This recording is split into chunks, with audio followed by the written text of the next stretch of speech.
எனக்கு அப்பா இல்லை. ஸோ சிங்கிள் மதராக வந்து எங்கள் அம்மா வந்து லைக் ஏர்ன் பண்ணணும்னு சொல்லி மலேசியாவில் இருந்தாங்க. ஸோ ஆப்வியஸ்லி வந்து நான் ரிலேட்டிவ் வீட்டில் கொஞ்சம் நாளைக்கு ஸ்டே பண்ணிட்டு இருந்தேன்.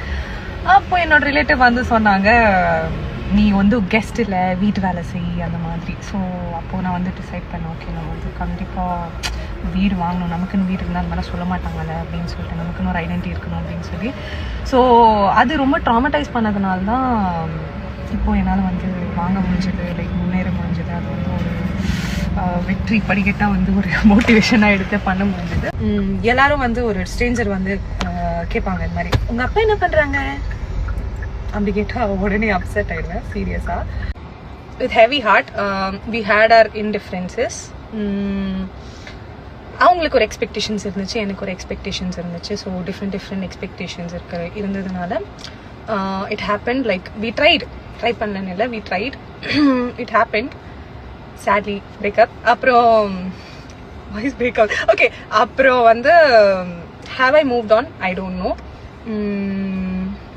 யா, கடைசி வரைக்கும் வந்து உனக்கு லவ் இல்லடா சைல்ட்ஹுட்லேருந்து அப்படின்னு card writing in my head. நான் ஸ்கூல் படிக்கும் போது சைக்கிள் தான் ஓட்டிட்டு போவேன். ஸோ ஒரு 4 ஜங்ஷன் இருக்கும்ல, ஜங்ஷனில் வந்து என்னாச்சு, நான் பாட்டு ரோட் கிராஸ் பண்ணி அப்படி போகிறேன். நடுவில் வந்து என்னோட சைக்கிள் செயின் கழண்டிருந்தால பேலன்ஸ் ஸ்லிப் ஆகி நான் விழுந்துட்டேன். விழுந்ததுக்கு அப்புறம் இங்கேருந்து பஸ் வந்துட்டு இருந்தது, செம்ம ஸ்பீடாக வந்துட்டு இருந்தது.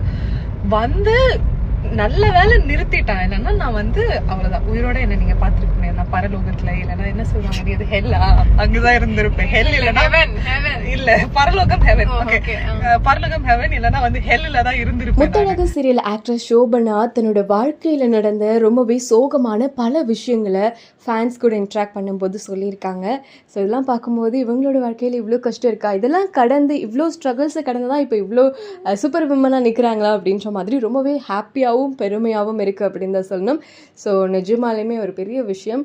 நம்ம ஆக்ட்ரஸ் சோபனா அவங்களுக்கு எப்போதும் போல் நம்மளோட ஆதரவுகளை கொடுத்துட்டே இருப்போம். இன்னும் நிறைய சீரியல் பண்ணி நம்மளை என்டர்டெயின் பண்ணோம் அப்படின்னு சொல்லிட்டு நம்ம சேனல் சார்பாக நம்மளோட பெஸ்ட் விஷஸ் சொல்லிக்கலாம்.